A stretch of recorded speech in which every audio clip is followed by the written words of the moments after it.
Seorang bekas imam dihadapkan ke Mahkamah Rendah Syariah Muazzam Shah Pahang atas dua pertuduhan menyimpan buku-buku mengenai ajaran Syiah pada September tahun lepas. Abdullah Isa, penyelia ladang di Keratong, mengaku tidak bersalah terhadap kedua-dua pertuduhan itu. Bagi pertuduhan pertama, dia didakwa menyimpan buku-buku yang mengandungi ajaran Syiah yang bertentangan dengan fatwa dikeluarkan melalui Warta Kerajaan Negeri Pahang di sebuah rumah di Muazzam Shah pada 2 petang 27 September lepas. Bagi pertuduhan kedua pula, dia didakwa menyimpan buku-buku mengandungi ajaran Syiah yang bertentangan dengan 4 mazhab di tempat dan waktu yang sama. Kesalahan didakwa mengikut Seksyen 165 Enactment Pentadbiran Agama Islam dan Adat Resam Melayu Pahang 1982 yang membawa hukuman denda tidak melebihi RM2,000 dan penjara tidak lebih setahun atau kedua-duanya sekali jika sabit kesalahan. Abdullah dalam rayuannya meminta Hakim Syari'i Abu Kasim Pilus mengurangkan wang jaminannya kerana perlu menyara persekolahan 3 anaknya. Tertuduh kemudiannya dibebaskan dengan ikat jamin RM500 dan seorang penjamin sementara menunggu kes disebut semula 2 April depan. Pendakwaan dilakukan Timbalan Pendakwa Raya Syari'i Syamsul Kamal Kamarudin. Seorang pria yang diyakini sebagai penganut dan penyebar ajaran Syiah telah ditahan oleh Jabatan Agama Islam Pahang, JAIP, Malaysia, di Perkebunan Resda Pekoti Timur, Rompin, Jumat kemarin, 27 September 2013.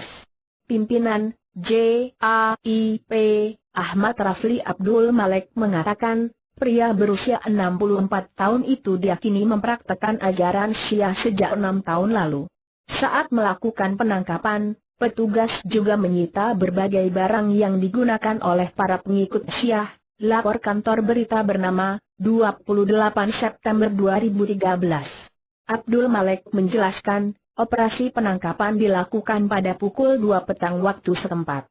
Barang-barang yang disita antara lain 3 buah batu turba, yaitu batu yang dijadikan tempat sujud penganut Syiah, 1 paket tanah yang dipercaya berasal dari kota Karbala di Irak, dan sehelai kain kafan yang dipercaya berasal dari Iran.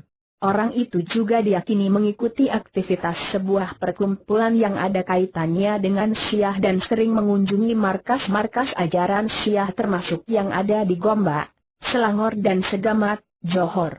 Abdul Malik menegaskan, JAIP akan senantiasa memantau pergerakan perkumpulan atau individu yang berusaha menyebarkan Syiah di negeri itu dan menindaknya dengan tegas.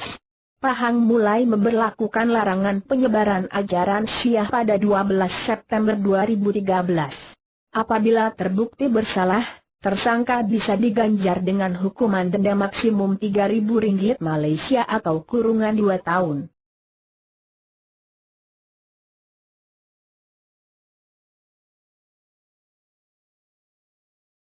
Tang 27 September lepas.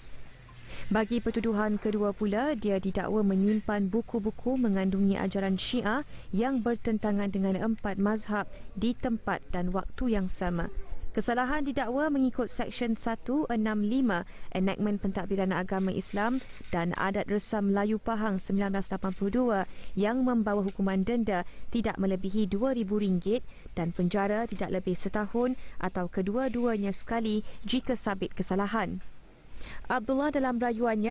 Seorang bekas imam dihadapkan ke Mahkamah Rendah Syariah Muazzam Shah Pahang atas dua pertuduhan menyimpan buku-buku mengenai ajaran Syiah pada September tahun lepas.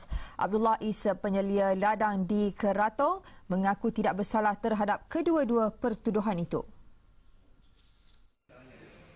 Bagi pertuduhan pertama, dia didakwa menyimpan buku-buku yang mengandungi ajaran Syiah yang bertentangan dengan fatwa dikeluarkan melalui Warta Kerajaan Negeri Pahang di sebuah rumah di Muazzam Shah pada 2 petang. Pahang, JAIP, Malaysia, di Perkebunan Resda Pekoti Timur, Rompin, Jumat kemarin, 27 September 2013.